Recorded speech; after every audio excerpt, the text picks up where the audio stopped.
ज़हूर लोलाबी अभी तक का ताज़ा उर्दू खबरनामा लेकर आपकी खिदमत में हाजिर। बुलेटिन का आगाज सुर्खियों के साथ। जम्मू कश्मीर के बजट की तैयारियां हुई शुरू। मरकजी वज़रात खजाना वज़रात दाखिला ने जम्मू कश्मीर इंतजामिया से बजट के लिए तफसीली तजावीज़ की तलब। यूटी जम्मू कश्मीर के लिए 1.2 लाख करोड़ रुपए बजट तजवीज़ करने का इम्कान। दफा 370 के मनसूख के बाद मिलिटेंसी में हुआ इजाफा। दिल्ली के तमाम बहाने बेसूद साबित। अपोजिशन के इत्तेहाद से ही मुल्क में तब्दीली मुमकिन। फारूक अब्दुल्ला का बयान।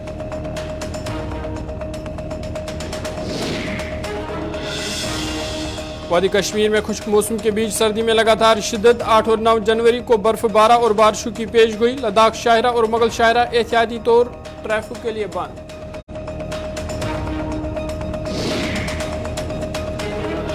और गांधरबल के होटल हिमालय रिजॉर्ट में आग की खौफनाक वारदात। लाखों करोड़ों मालियत का हुआ नुकसान। 3 मंजिला इमारत राख की ढेर में तब्दील।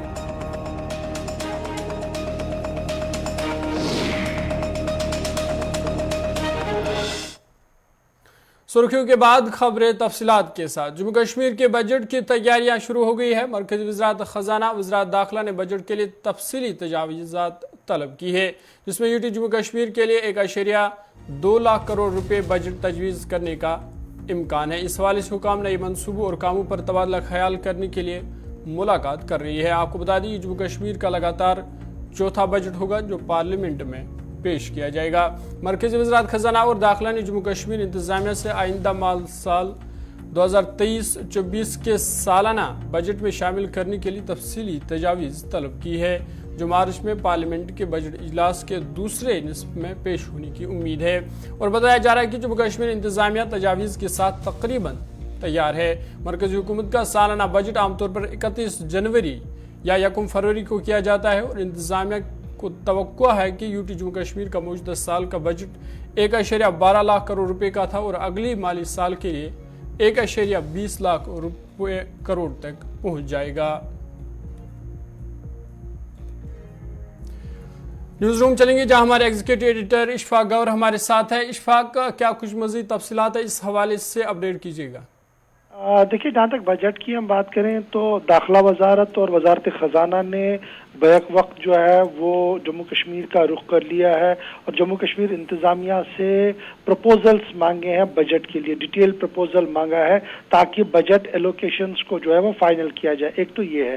दूसरा ये है कि आपको याद होगा कि गुज़श्ता दिनों दिल्ली में एक मीटिंग हुई थी जिसमें लेफ्टिनेंट गवर्नर मनोज सिन्हा साहब भी मौजूद थे और उस वक्त उन्होंने अपनी एक प्रोजेक्शन, टेंटेटिव प्रोजेक्शन रखी थी कि हमें जी 1.2 लाख करोड़ रुपए से ज्यादा रकम चाहिए जम्मू कश्मीर के तरक्याती मंसूबों को पाए तकमील तक पहुंचाने के लिए और कुछ नए प्रोजेक्टों को हाथ में लेने के लिए टेंटेटिव उन्होंने फिगर रखा था। अब उस टेंटेटिव को फिक्स करने के लिए दाखिला वजारत और वजारत खजाना ने जम्मू कश्मीर इंतजामिया से कहा कि आप डिटेल प्रोजेक्शन रिपोर्ट लेकर आइए और इस सिलसिले में मशावरतों का सिलसिला जम्मू के अंदर और श्रीनगर के अंदर शुरू किया गया और माना जा रहा है कि 1-2 दिन के अंदर अंदर ये सारा मामला मुकम्मल होने के बाद 10 या 15 तारीख के बीच में डिटेल प्रेजेंटेशन जो है दाखिला वजारत के सामने रखी जाएगी, जिसके बाद वजारत खजाना को सिफारिशात के साथ वो भेज दी जाएगी और वजीर खजाना निर्मला सीतारमन जो है वो ये बजट पार्लियामेंट के रवा जो सेशन शुरू होगा, बजट सेशन शुरू होगा, उसमें पेश करेगी। और लगातार ये जब हम देखेंगे तो जम्मू कश्मीर में इस वक्त अपनी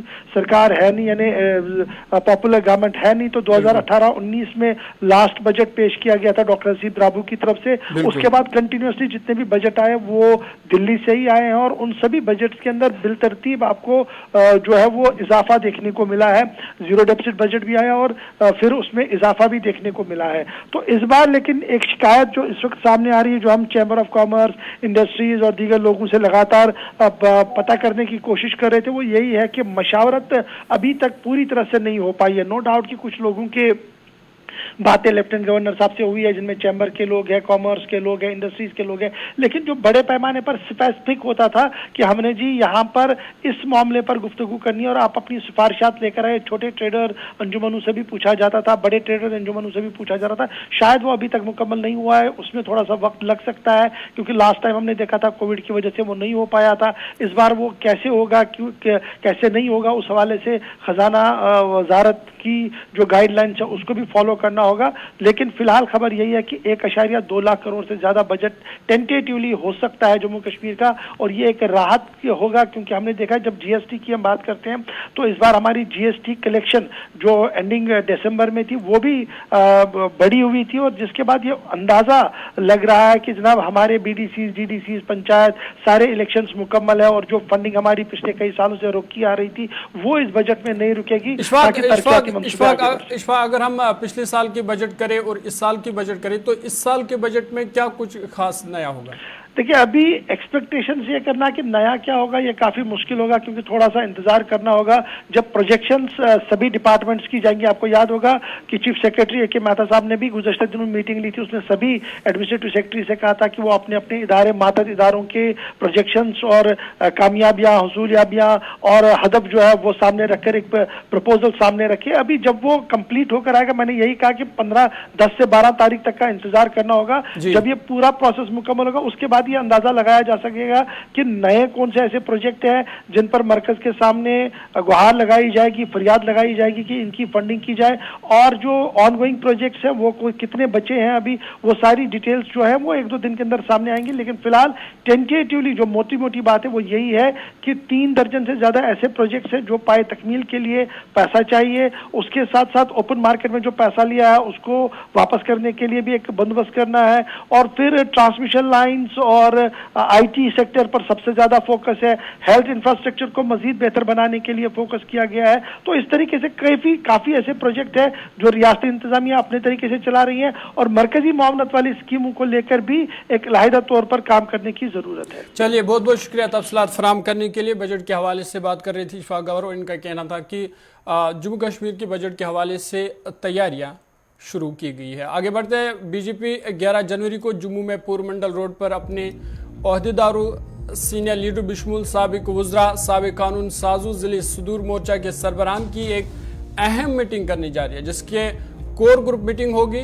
दोनों मीटिंगों की सदारत बीजेपी के कौमी जनरल सेक्रेटरी आरजे BL संतोष और पार्टी के कौमी जनरल सेक्रेटरी तरुण चूग करेंगे। पीएमओ मरकजी वजीर डॉक्टर जितेंद्र सिंह भी मीटिंग में शामिल होंगे। इसके अलावा और भी कई अहम लीडर मीटिंग में शामिल होंगे। ज़राए के मुताबिक मीटिंग में जम्मू कश्मीर की मौजूदा सूरत हाल पर तबादला ख्याल किया जाएगा, और मीटिंग में जहां जम्मू कश्मीर के सिक्योरिटी को लेकर बात होगी, वहीं ज़राए के मुताबिक असम्बली और बल्दियाती इंतखाबात के अलावा पार्टी आज से 2024 में होने वाले लोकसभा इंतखाबात की मशक का आगाज भी करेगी, और इन इलाकों पर तवज्जो मरकूज करेगी जहां इसकी पोजीशन इतनी मजबूत नहीं है।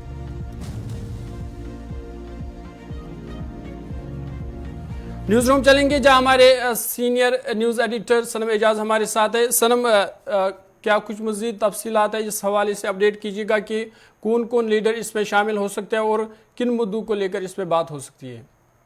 देखिए, साफजाहिर है इस वक्त बीजेपी जो है दिल्ली में मीटिंग के हवाले से भी तैयारी कर रही है, लेकिन उससे पहले जम्मू कश्मीर में मीटिंग का जो सिलसिला है वो शुरू हो चुका है।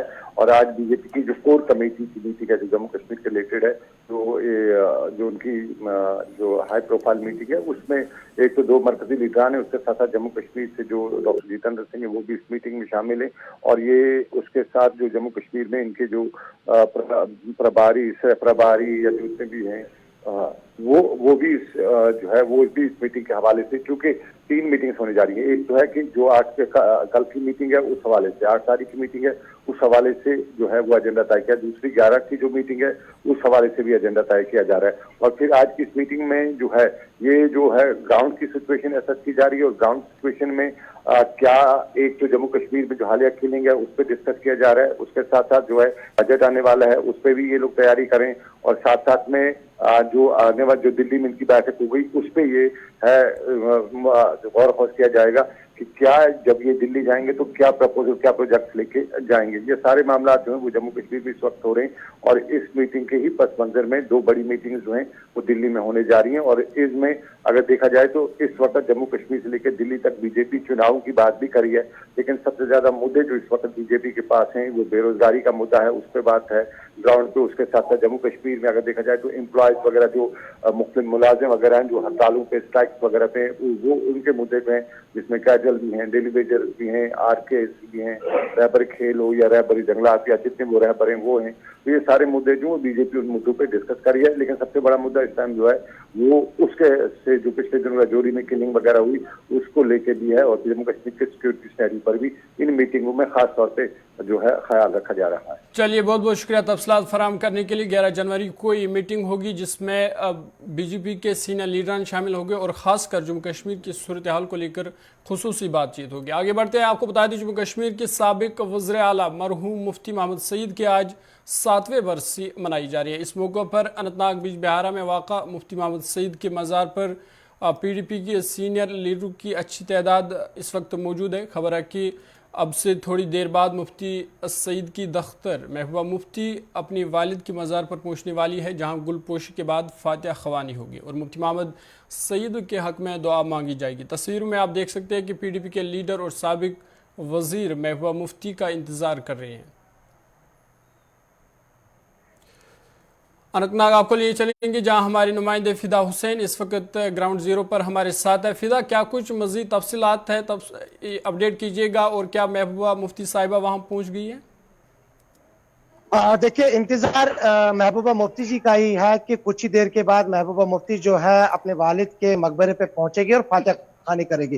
लेकिन उससे पहले मैं आपको कुछ चंद तस्वीर दिखाऊंगा कि यहाँ पर पीपल्स डेमोक्रेटिक पार्टी के जो सीनियर लीडरान है जो कश्मीर सूबा से ताल्लुक रखते हैं वो यहाँ पर सुबह ही पहुंचे और उन्होंने फातिहा खानी भी की है, जिसमें पार्टी के सभी लीडरान जो है सबका MLAs, सबका MLCs और कुछ DDCs, BDCs और बाकी पार्टी के जितने भी लीडरान है वो यहाँ पर पहुंचे हैं। मैं आपको तस्वीरों में दिखाने की कोशिश करूंगा। यहाँ पर सुबह से ही कारकुनों की जो भीड़ है वो यहाँ पर पहुंचनी शुरू हो गई है और उन्होंने फातिहा खानी भी की है। मैं यहाँ पर ज़ोहर आपको बता दूं कि आज 7वीं बरसी है और 7वीं बरसी के मौके पर जहां चंद दिन पहले खुद साबिक वजीर आला महबूबा मुफ्ती जो कि पार्टी की सदर भी है वो यहाँ पर पहुंचे और उन्होंने यहाँ पर पार्टी के कुछ कारकुनान के साथ सलाह मशवरा किया। तो उसके बाद यही फैसला लिया गया कि इज्तिमाई फातिहा खानी जो है वो यहाँ पर होगी। तो यहाँ पे मैं आपको दिखाने की कोशिश करूंगा। उसके बाद हम जो पार्टी के तर्जुमान है उसके साथ भी हम बात करेंगे कि जो तैयारियां थी उस तैयारी के हवाले से।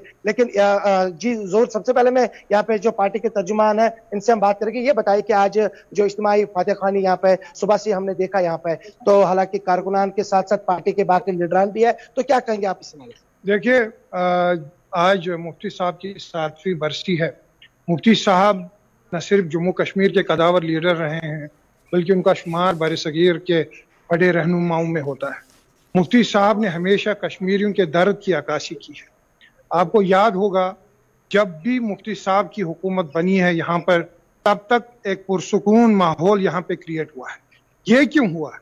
क्योंकि मुफ्ती साहब लोगों के दर्द समझते थे और उन्होंने हमेशा अपनी हीलिंग टच पॉलिसी को यहाँ पे अप्लाई किया। क्या साहब सिर्फ ये यहाँ पे तकरीब होगी या फिर पार्टी हेडक्वार्टर पे भी?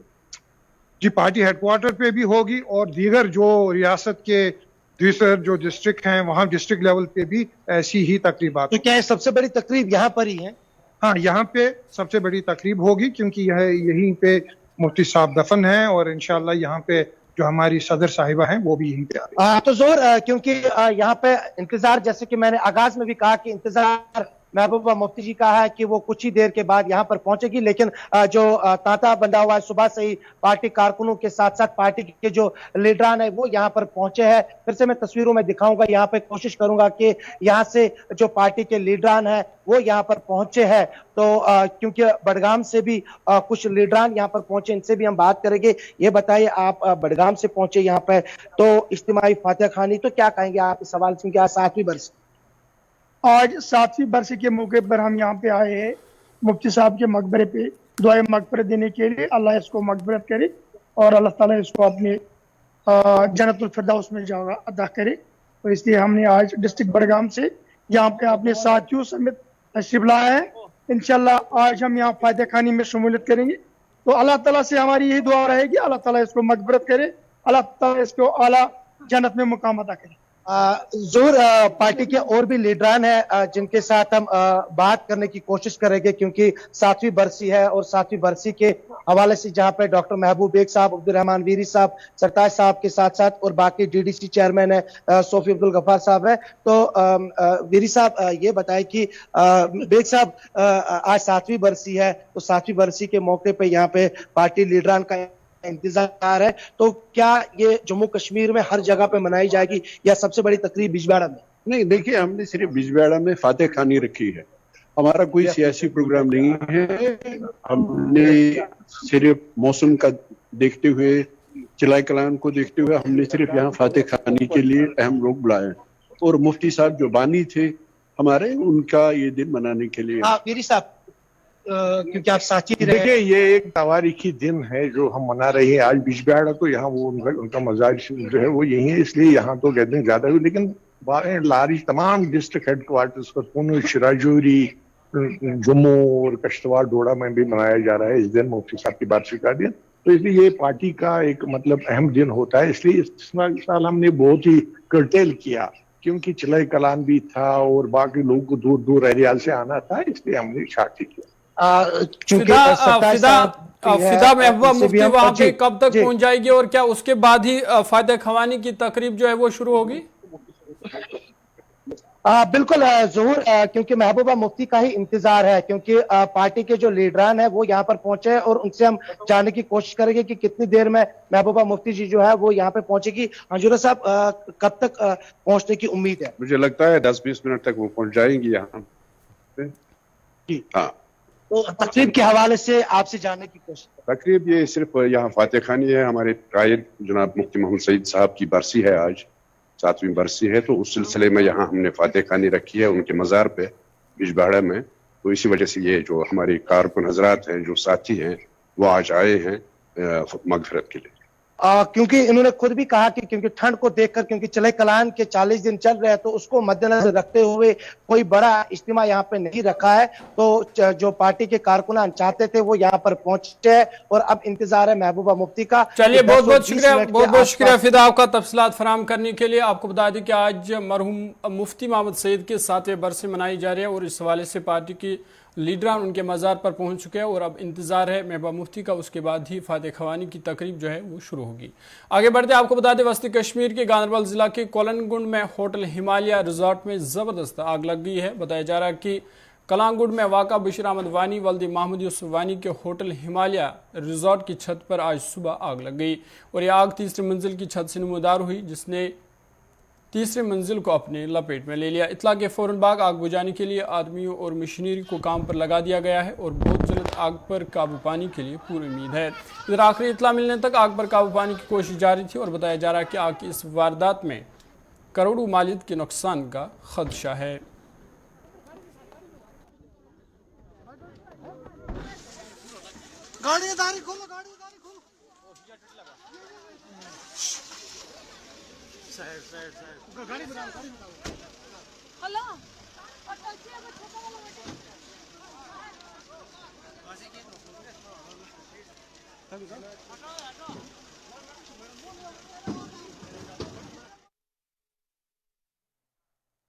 जम्मू कश्मीर प्रदेश कांग्रेस के साबिक रियासती सदर गुलाम अहमद मीर ने दिल्ली में कांग्रेस पार्टी में हालिया घर वापसी पर इत्मीनान का इजहार करते हुए उम्मीद का इजहार किया कि कई और सियासी शख्सियात भी कांग्रेस में घर वापसी कर सकती है।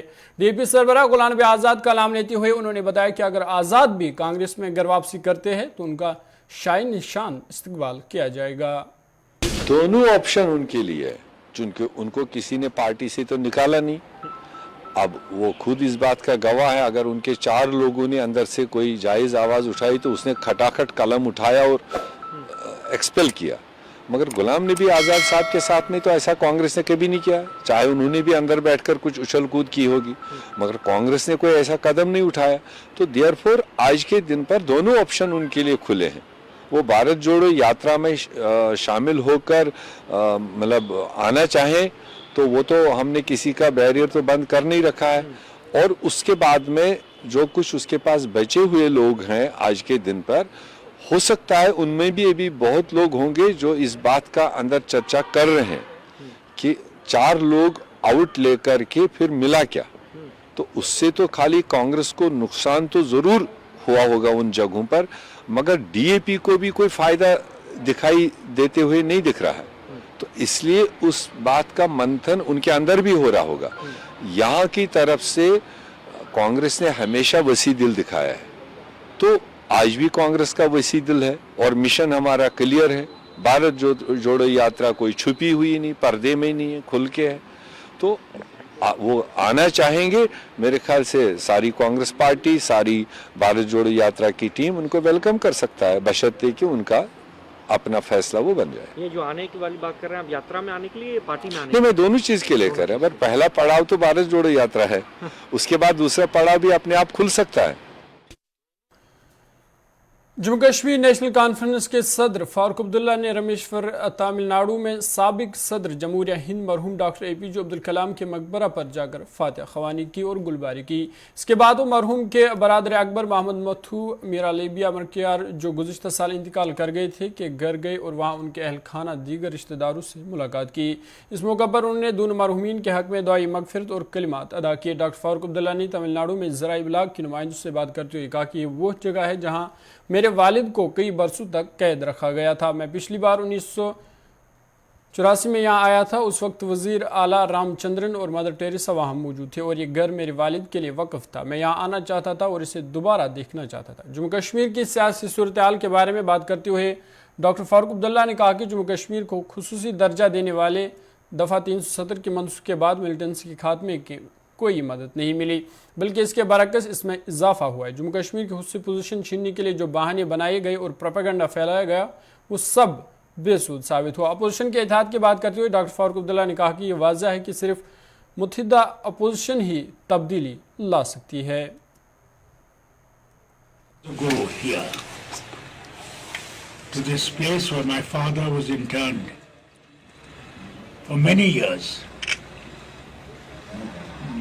I think from 1956 or something like that. Yes. And I came in '84 with the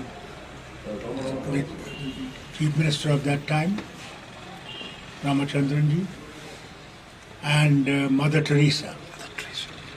And then his house was, dedicated to my father, as you see in the boards here. I just wanted to come and see it again. And that time there was hardly any time because it was all rush. So, and with such a big chief minister who was so popular, very difficult. So I wanted to come back and see it again. How you feel about it? You see, I'm not God, nor am I such a person who can predict what will happen. But if the opposition unites and they fight a united election, there will be change in India. But that depends on whether the opposition really unites. It is up to the opposition to unite. Okay. What about the Rahul Yatra, sir? How you feel about that? I think it's doing very well. I was yesterday in the Yatra and it's doing very, very well. Young people are joining, and I was very thrilled when I saw the young people with him. And it's basically to save this nation from, because we are diverse, and it's diversity. Now imagine, I can't speak Tamil, you cannot speak Kashmiri. Yes. My food is different, your food is different. Yes. Your culture is different, my culture is different. Yet we are united. And this is this unity that we have to protect. And India is for all, everyone who lives in India, whether he is in north, east, south, west, we all belong to India. And therefore India, to have one color and to have one. फौज की जानिब से बदरवाह में सद्भावना के तहत skill development centre कायम किया गया है, जिस दौरान इलाके की औरतों को कंप्यूटर कोर्स कराया जाएगा। फौज के जिम्मेदारों ने कहा कि खवातीन को बाइख्तियार बनाने की गर्ज से इस सेंटर का क़याम अमल में लाया गया है, ताकि इलाके की खवातीन भी इससे इस्तिफादा हासिल कर सकेगी। जान, मैं ये मानती हूँ कि जो कंप्यूटर है वो हमारे लिए बहुत ही ज़्यादा ज़रूरी है, क्योंकि अभी आप बेसिक स्टडीज़ करोगे ना, उससे कोई मतलब उससे आपको ज़्यादा बेनिफिट नहीं मिलेगा जब तक आपको कंप्यूटर का नॉलेज नहीं होगा। जैसे आपको कोई एग्ज़ाम देना है, उसमें भी आजकल जो है सिलेबस जो है ज़्यादातर कंप्यूटर का ही पूछा जाता है। तो मैं ये मानती हूँ कि कंप्यूटर हमारे लिए बहुत ही ज़्यादा ज़रूरी है। तो आर्मी की तरफ से जो इनिशिएटिव लिया गया है वुमेन एम्पावरमेंट के तहत, तो कितना आप इसको इम्पोर्टेंट समझती बहुत हैं? ज़्यादा खुश हूँ कि आर्मी की तरफ से हमारे यहाँ विजन एकेडमी में जो है वुमेन एम्पावरमेंट के लिए जो ये प्रोग्राम किया गया है, मैं इससे बहुत ज़्यादा खुश हूँ, क्योंकि वुमेन्स को बहुत ज़्यादा इससे बेनिफिट मिलेगा, नॉलेज मिलेगा कंप्यूटर के लिए। तो आपकी तरफ से क्या मैसेज होगा बाकी वुमेन के लिए? मैं यही मानती हूँ कि हम मतलब जितनी भी वुमेन्स हैं उन्हें कंप्यूटर का जो है, बाकी हो या ना हो, बेसिक स्टडीज़ का नॉलेज हो या ना हो, बट कंप्यूटर जो है बहुत ही ज़्यादा ज़रूरी है, इसे करना चाहिए। हर वुमेन को जो है कंप्यूटर करना चाहिए। मुझे बहुत अच्छा लग रहा है कि हमें यहाँ पर फ्री में कंप्यूटर कोचिंग दी जा रही है। इंडियन तो आज के उर्दू खबरनामे में इतना ही। अपने मेज़बान ज़ुहूर लोलाबी को दीजिए इजाज़त। आप देखते रहिए गुलिस्तान न्यूज़।